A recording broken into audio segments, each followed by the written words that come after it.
Good day, everyone. My name is Jaisal Filarbes from Bachelor of Secondary Education, major in Filipino.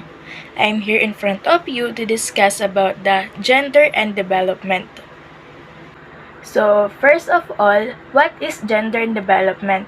Gender and development is refers to the development, perspective, and process that are participatory and empowering, equitable, sustainable, free from violence, respectful of human rights, supportive self-determination, and actualization of human potential. So God is all about giving equal opportunity and equity to both men and women.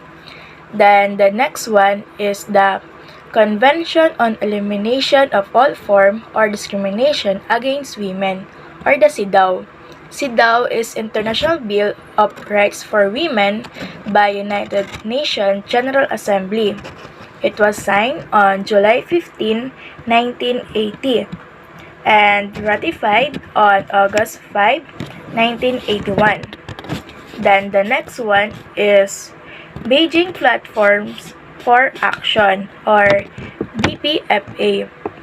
It was landmark document for advancing the rights of women and gender equality worldwide.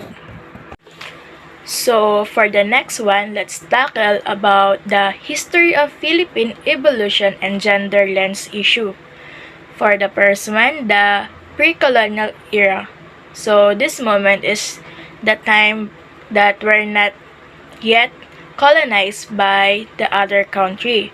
So what do we have on that time?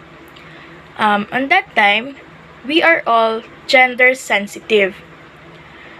We acknowledge the equal rights for women and men, and the values for the children is equal.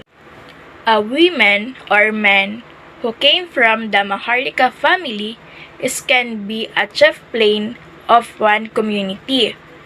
Then the next era is the Spanish era. This moment is where being colonized by the Spaniard.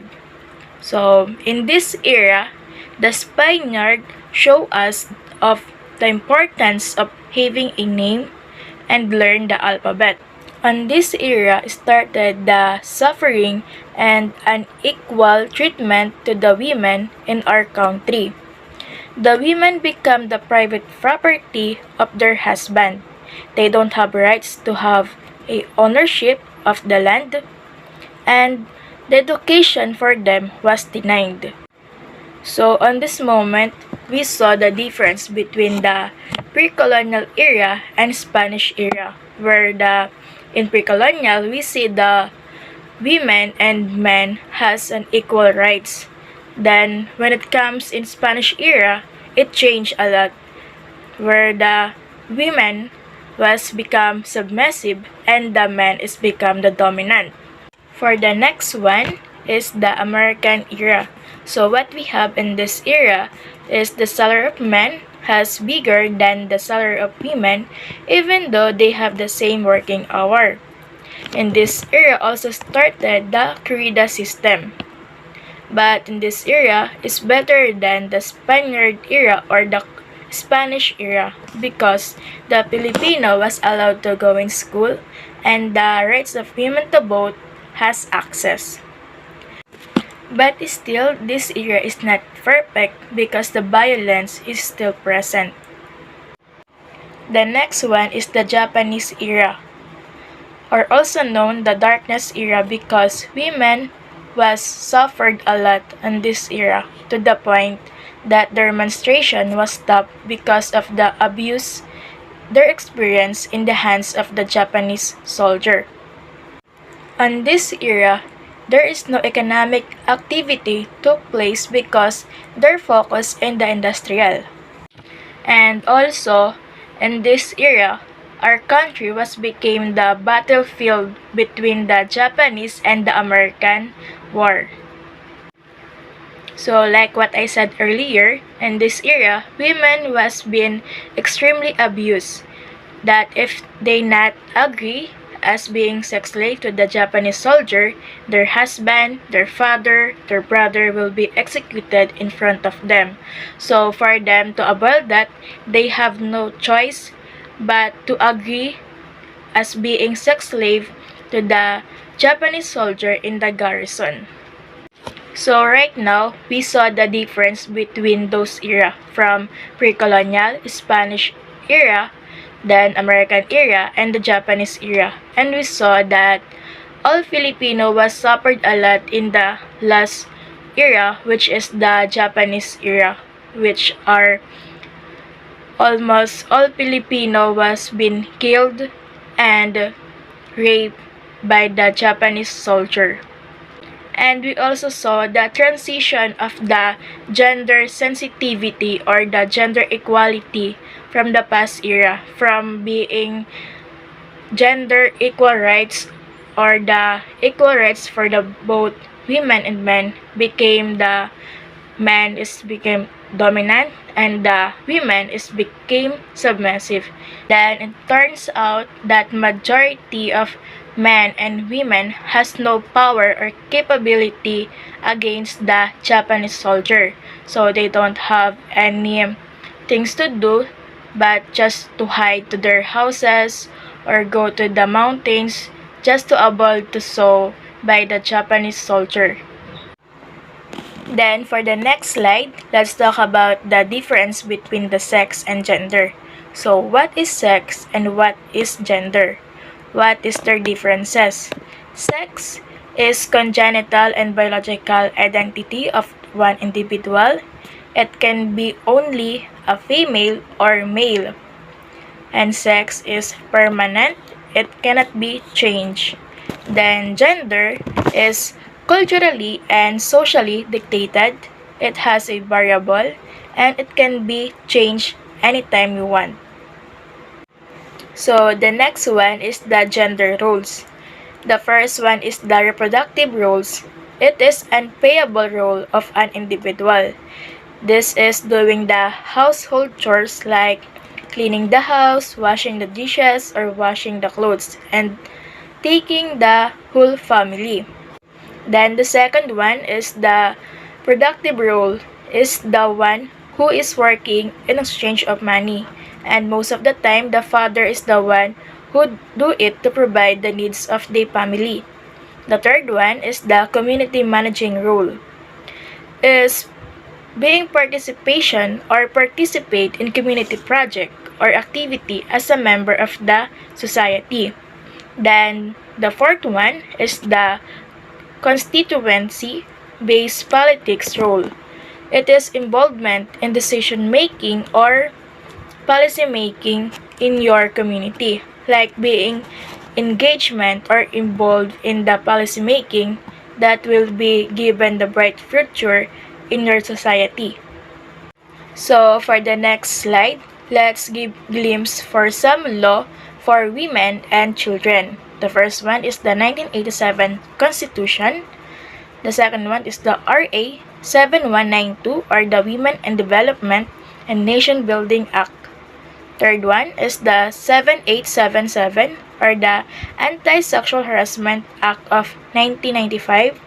And the last one is the RA 9710 or the Magna Carta of Women. This is some law whose protect the women and child against violence. So next is the agents of gender socialization, the family, peer group, school, media, government, and church. Like what we see, these 6 agents of gender socialization has a big role in our society where we live.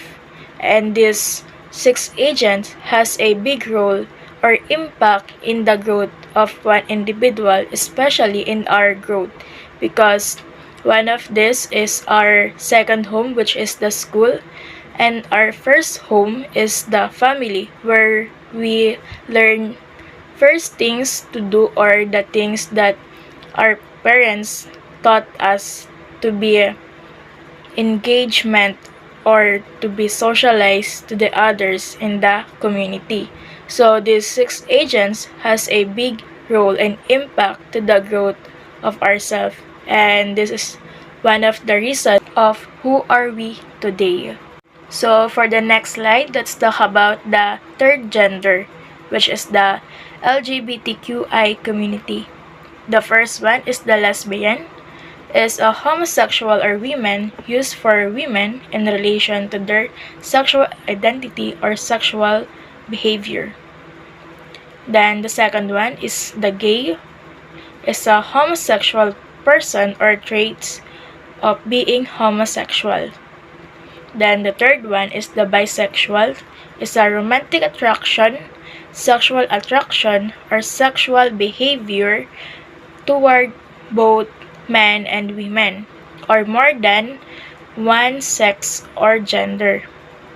Then the fourth one is the transgender, people who has desired medical assistance to transition from one sex to another identity as transsexual. Then the fifth one is the queer. It is a stage where questioning your gender identity, where we have a gender identity crisis that is queer. Then the sixth is the intersex. People are individual born with any of several variation in sex characteristic including chromosomes, gonads, sex hormones, or genitals. So the third gender has a role or part in the gender equality, where it also a part of gender in development because gender in development is for all, not only for women and not also anti-men. So it's for all. And as of today, we have a bill or a law for the third gender, which is the SOGI bill. We're focusing in the rights and the protection for the LGBTQI community, where they are being also protected by the abuse of the other people, like in physical abuse, emotional abuse, and mental abuse. All of them or all of that are part of the SOGI bill. So as time passed by, our society changed and our law has need to change too. And we as the part of the society, we must change and we must accept the fact that there is nothing consistent in the world except changes. That's all. My name is Jaisal Pilar Bess. You're the presenter of the day. Bye-bye.